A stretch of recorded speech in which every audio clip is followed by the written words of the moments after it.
What's up, you D-Gents? Happy President's Day to all you male workers. That'd be the beer man and everybody else who has today off. Hopefully, you're enjoying your day here. It's sunny out here today. Really nice, actually.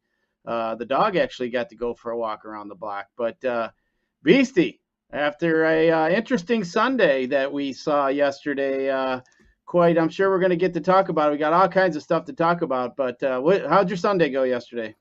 It was outstanding. I didn't leave my home. I got some carry out. I got like two chicken finger pitas, some nachos from the local Coney Island. We're watching college basketball, hockey, the works. And I settled in and I watched, I haven't ever in my life, we all know SVU on Channel 4 with, Benson and them. And I've seen bits and pieces, but I started it from scratch. Season 1, episode 1. And boy, oh boy, are those episodes outstanding. It's got to be some of the best TV on right now. And here we go. When you look ahead, there's like 25 different seasons. So I have my work cut out for me here, Scott. But I'm looking forward to catching some more Law and Order SVU. Yeah, I'll tell you what, that show's been around forever. But yeah, that's one thing I don't do. I don't get into too much. I've always been glued to the sports world, Beast. I know where all the sports channels are. That's pretty much about it. But my TV doesn't generally leave anything other than that. But crazy day yesterday, as we said. But today we got so a couple Big Ten games to talk about. We got a couple NHL games. There's actually some NHL going on right now. So hopefully, Beastie, you're tearing it up here during the afternoon slate. I'm sure you're in there mixing it up. But Beastie, we got to get to the elephant in the room at this point. Yesterday, we saw, unfortunately, our Michigan team, which we were a little bit worried about if they're going to be able to get it done here to get it done. But man, that didn't look very good, the ending of that game. Now, I'm a Michigan fan, and I got to say I was a little disappointed in Juwan. I mean, I understand there's some things happen there, the coach grabbing Juwan and everything else, but man, there's just a better setting in that to reach across and pimp slap somebody across the head. That was no punch, no, by the way, either, Beastie. I've seen some people referring to that as a punch. That's no punch, but maybe NBA standards that's considered a punch, but that's no punch. But what'd you think of that mess there, Beastie? Did you see it happen? No, well, what's wild to me is no, I didn't watch the game live, and all of a sudden, I think it was at 6 o'clock. I took a break, I ordered my dinner and then I put on the Channel 4 news briefly, and Channel 4 started with breaking news alert, dun, dun, dun, dun, and it's like, oh my God, what happened? Everything good? Did Russia finally attack Ukraine? Like, what the heck's going on here? And no, it was breaking news that Juwan Howard got in some sort of scuffle with the Wisconsin head coach, and they played it all through, and he hit the side of the assistant coach's face, and then it all started falling apart after that. But will be fair, as you and everybody else knows, I'm a huge Michigan fan. I bleed maize and blue. I am a Wolverine, and there's no way around what happened there. It's not a good look. You could maybe make a case if it was some freshman or a sophomore basketball player, the kid 20, 21, something like that, but not your head coach who you've given so much time to, so much efforts, money, and everything. This guy went nuts. And again, it might be for something silly. From what I read, it was about, last 10 seconds of the game. The Wisconsin head coach said, I had my backups in and they were full court press and they couldn't get out. And I didn't want to put them in a bad situation. So I called a timeout. To me, not even, it doesn't even matter. At the time, what'd they lose by 13? I know it was double digits. So at the time, let's say that, the Wolverines are full court pressing, the Wisconsin backups, those kids turn it over. So what? There was nothing left in terms of time here. So at the end of the game, they go on the handshake and all the guys are going back, dapping up and right? And then Juwan looked like he was delayed to the line and he was just going to walk right through because he had to go that way to the locker room. And he had his mask on. And he walked right past Wisconsin's coach. And it looks like the Wisconsin coach grabbed him. It wasn't malicious. It was just like, hey, like tugging, hey, what are you doing?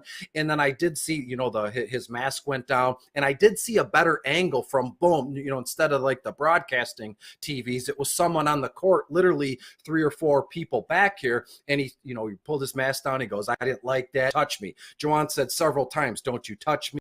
in that expletives, and boom, here we go. And then he reached across and slapped the whole side of the one guy's face, and boom, Bedlam Masood here. And then I also saw, this is what's funny. I mean, I'm not trying to, put light on this thing, but again, in the grand scheme of things, if this is what we do for a living, we're talking sports and hanging out, then we don't have it that bad. But I did see some other guy. He was a grown man. Granted, like he was a known man. He was like 5'4", balding, and the Degeneration X suck it move. I mean, it's like everything was just haywire at the end of the game. Wisconsin had their win, double digits. They proved, yeah, we beat you, and that's that. And then all this crazy nonsense ensued. And from the kids, Scott, it was from the coach. I don't even know who that other guy was. He's balding. He's like 5'4". He's just a not grown man, as I said. He does the suck it. To be fair, I don't know if that was before the slap or after the slap. Is it part of what led Juwan to just kind of walk past the coach?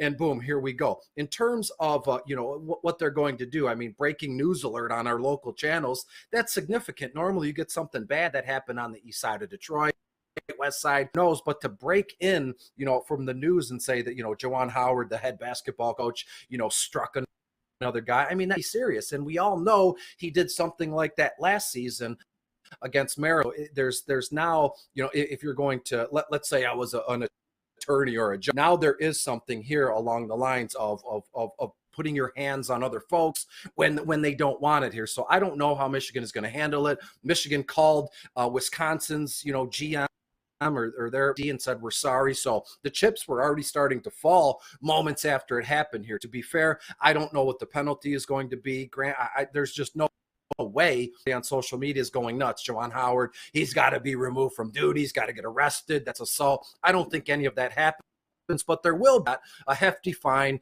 and there will be some sort of suspension here. But it was it was wild. I don't think I've ever seen a coach in college sports in general lay his hands on another coach. It's just not cool. And as a Michigan guy, you're a Michigan guy, there's no way around it. I'm not trying to circumvent and say, well, it was well warranted. No, none of that. You never slap or punch somebody else, especially when you're competing like that on a basketball.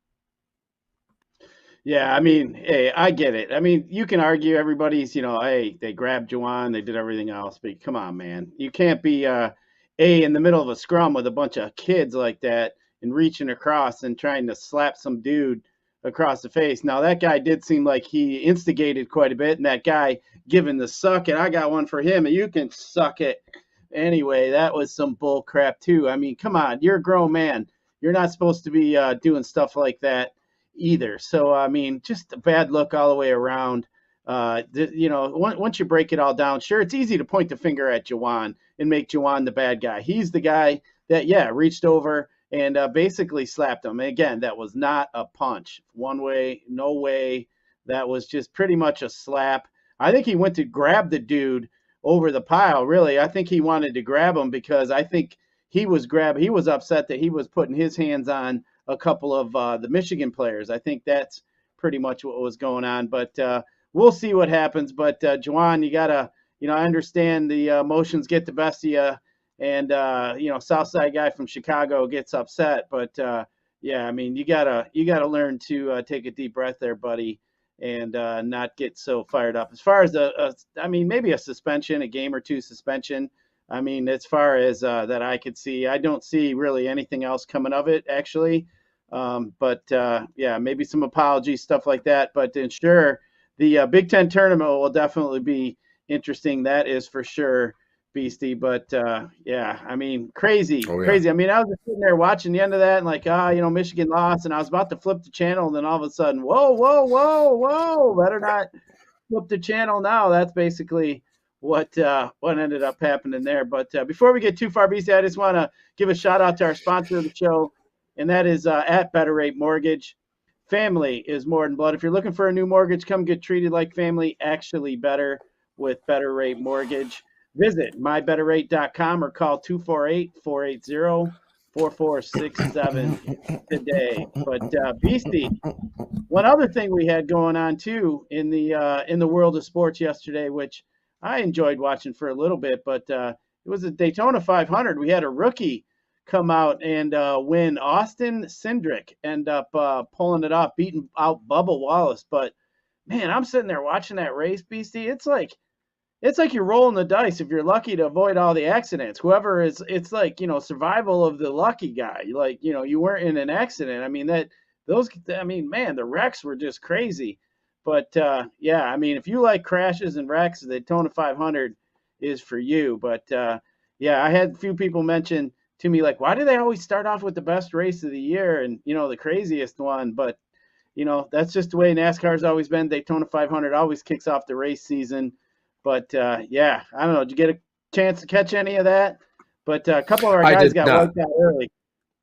Yeah, I did not. I'm not it's no secret. I'm not big into NASCAR racing in general. I respect what the guys do. And again, I'm way into hockey. You're into what college basketball. I'm not going to put other folks down, for what they enjoy or their passions here. However, I will say I tried my hand a little bit. I put a couple Daytona 500 DFS lines in, only $5 or $6. None of them were even close. So to me, it's like, yeah, that's a crapshoot, right? When we sit down through, a hockey slate or a basketball slate, there's kind of true blue numbers and averages. But when it comes to racing, seriously, anything can happen. It's a free for all, right? So to me, racing is not up my sleeve. But anybody who else wants to get into it, who am I to judge? So no, I did not watch any but I did how if you're on social media, everything nowadays is boom, right up to the minute here. And I did see that rookie kid won. So, proud of that. That's pretty cool as a kid to say, hey, yeah, I won my first Daytona 500 in my second race ever,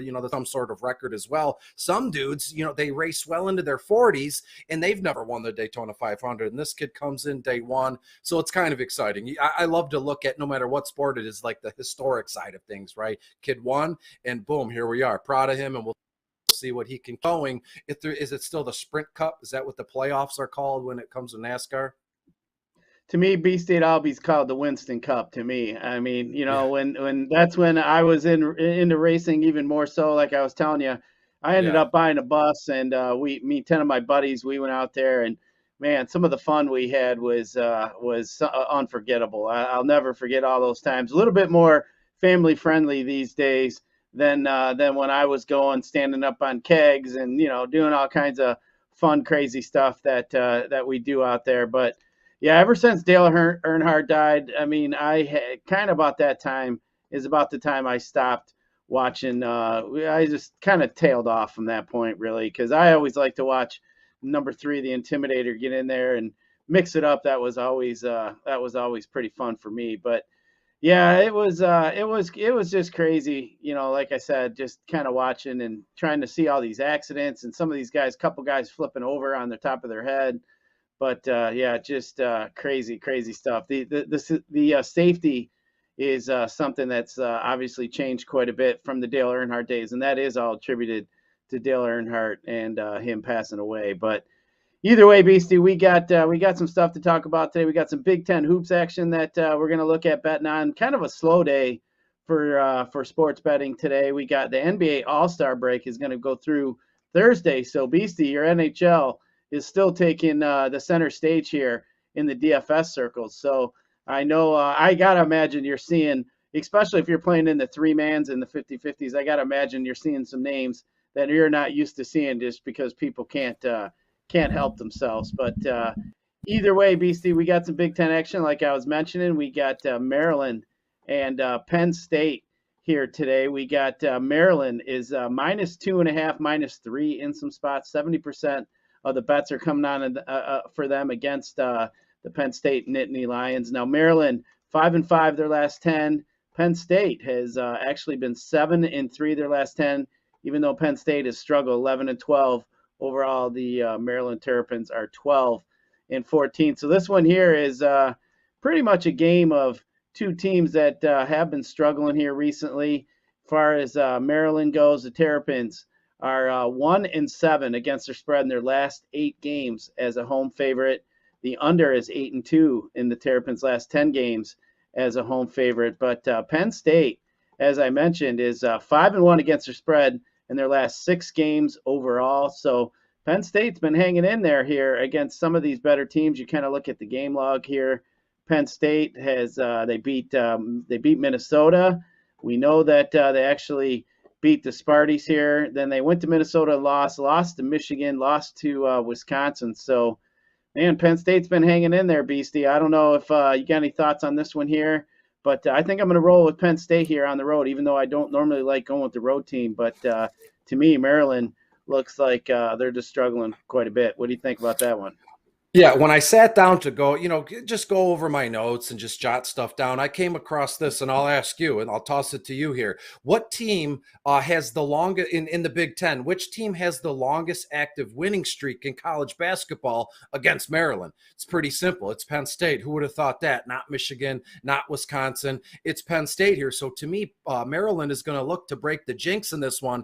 But last time out on when the Penn State beat, I believe it was, the Golden Gophers, Minnesota. They beat them 67-46, all about just defense and physicality. They're bouncing, Minnesota around. I believe Penn State held Minnesota to like a 32.1% field goal percentage. So, Penn State has it in them. I mean, if they did that against against Minnesota, then boom, they're just going to keep it rolling here against Maryland. So to me, I'm going to go Penn State in this one just based on the physicality side. And we have that long winning streak on our side. If you're going to take Penn, you know me, I'm a superstitious kind of guy here. So I think Maryland has the oomph, has the juice to break the jinx here against the Penn State Nittany Lions. All right, sounds good. And the other game we got in the Big Ten, Indiana at Ohio State. Ohio State minus 6.5, over under is at 135.5. The Buckeyes have been 11-1 at home against the spread overall, 12-11 against the spread. Indiana's 13-12, and they have struggled on the road at 2-6. But just kind of looking here, the Hoosiers are 0-4 the last 4 games against the spread. They are 1-11 against the spread in their last 12 as an underdog. So when Indiana's supposed to lose, Indiana has been definitely losing here. Just kind of looking at their game logs, not looking good. The under is 4-0 in the last Buckeyes 4 games here. And then the Buckeyes are 5-0 against the spread in their last 5 Monday games, which isn't all that important. But you just kind of look at the Buckeyes here. They ended up losing here at Iowa here, 75-62, and then they ended up with a victory at Minnesota, Michigan, and then end up losing to Rutgers. So the Buckeyes here have basically before they won 4 in a row against the spread. They lost 1, they won 2. So they were 6-1 right now, 6-2 against the spread in their last 8. But man, I think Ohio State needs a victory here at home just to I'm going to assume that they should be in the NCAA tournament here. I think the Buckeyes, 58% of the money coming in here. I think that's which way I would roll here, is take the Buckeyes here. But I don't know. What are you thinking here? That 6.5 might be a little bit too much.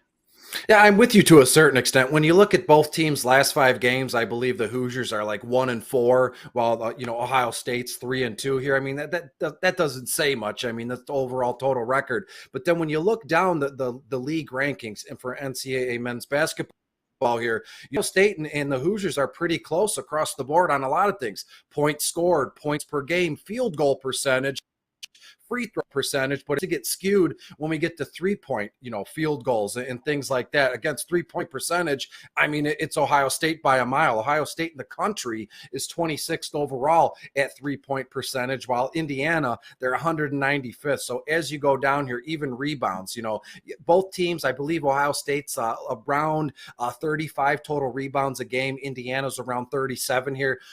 So there are little edges here, but most importantly, it's pretty close. So I'm going to go with Ohio State Buckeyes. And I hate to say that, but any casual schlub can look at this and go, well, you know what? Ohio State's Ohio State. They're good across the board here. But once you dig in just a little bit, you'll notice that, the most important percentages and numbers here all favor Ohio State, and it's not even really close. So give me Ohio State on the strength of just a barrage here against Indiana.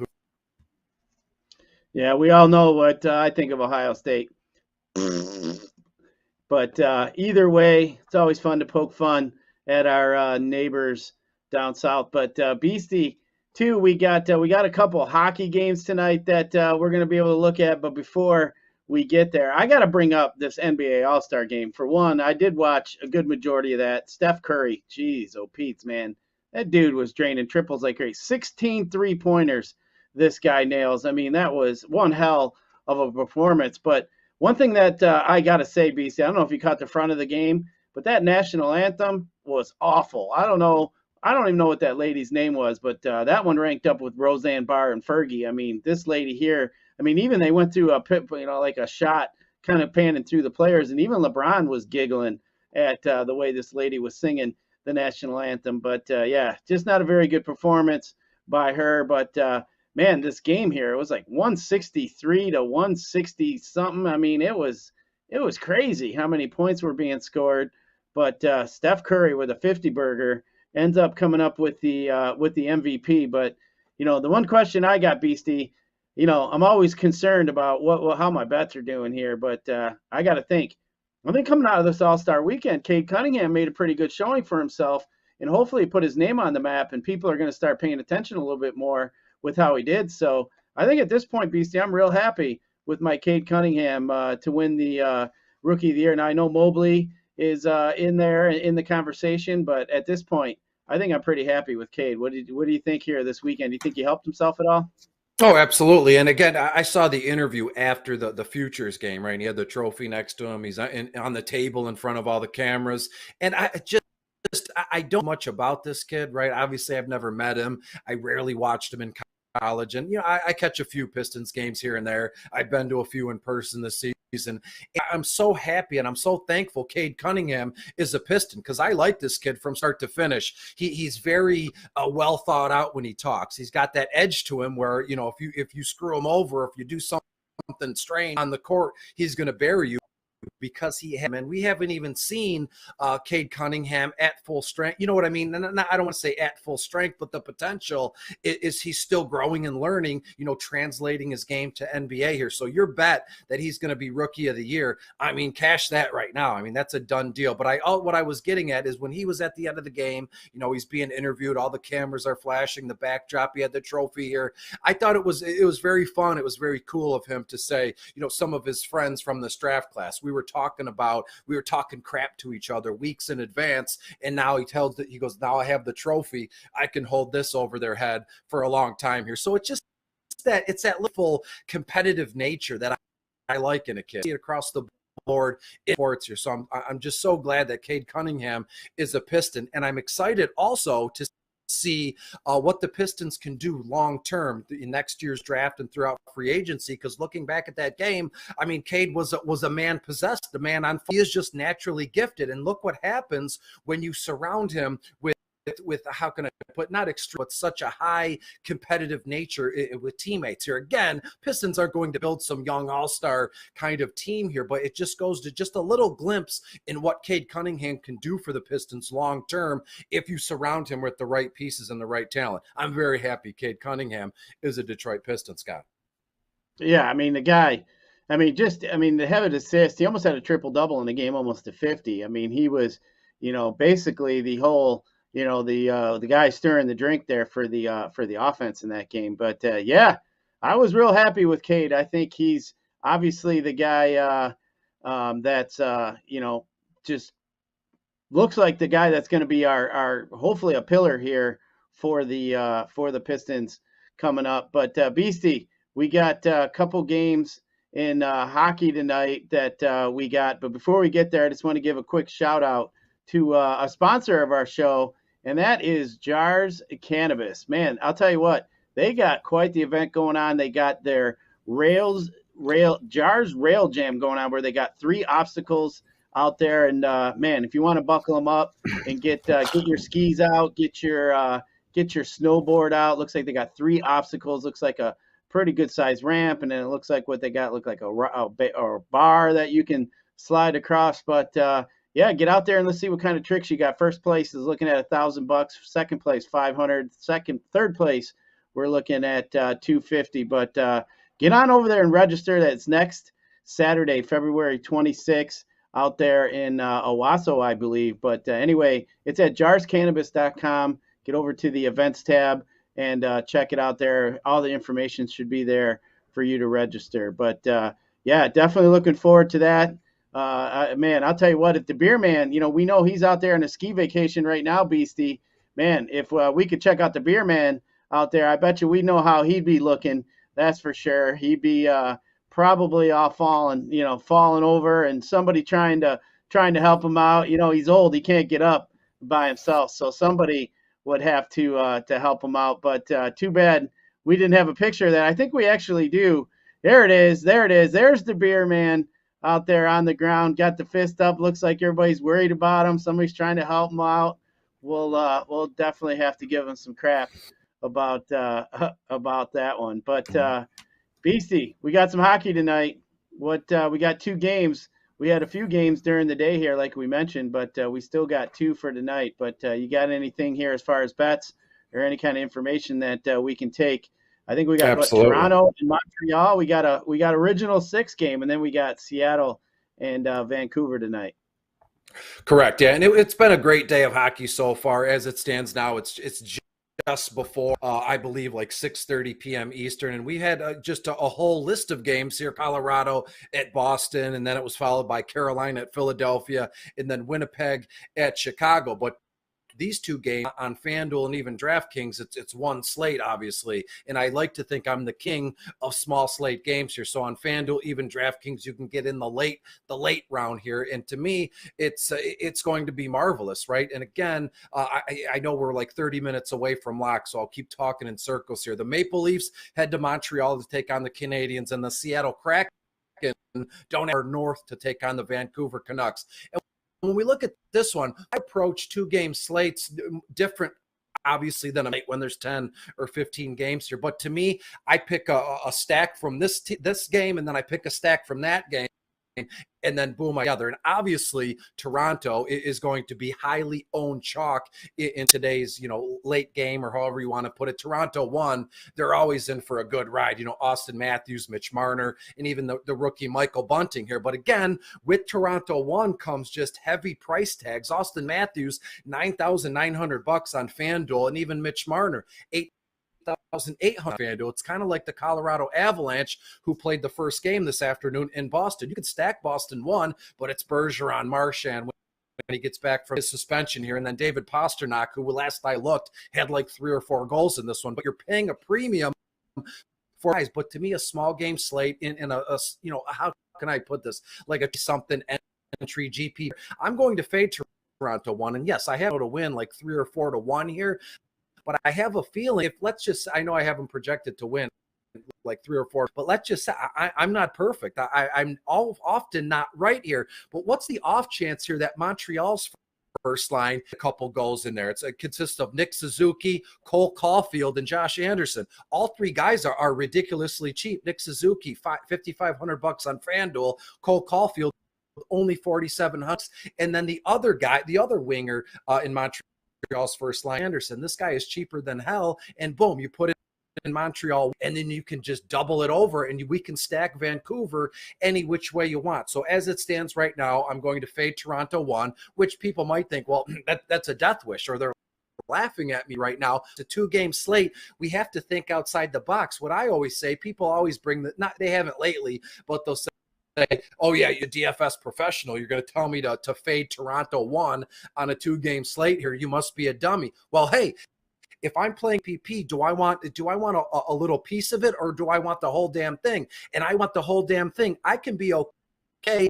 I'll more likely eat it if one does well, but in the off chance they don't, the percentages are higher than normal on only a 2-game slate. Here it stands now. I love Montreal's first line: Nick Suzuki, Cole Caulfield, and Josh Anderson. Then in the Seattle Kraken at Vancouver game, giving Seattle 1.5 goals in this one. Vancouver's projected win percentage about 65% in this one. So this one, I think it's going to be a pretty boring game. I'd be shocked if scored more than 2 goals. Let's say I have the final here 3-1, 4-1 along those lines. But to me, it's all about Vancouver's first. Bo Horvat, Boser, and JT Miller. All 3 guys are very doable price wise. Bo Horvat only $5,400 FanDuel. Boser $6,000 on FanDuel, and the defensive guy in this first line is JT Miller. All 3 dudes play on the first. All 3 dudes play on the first power play unit here.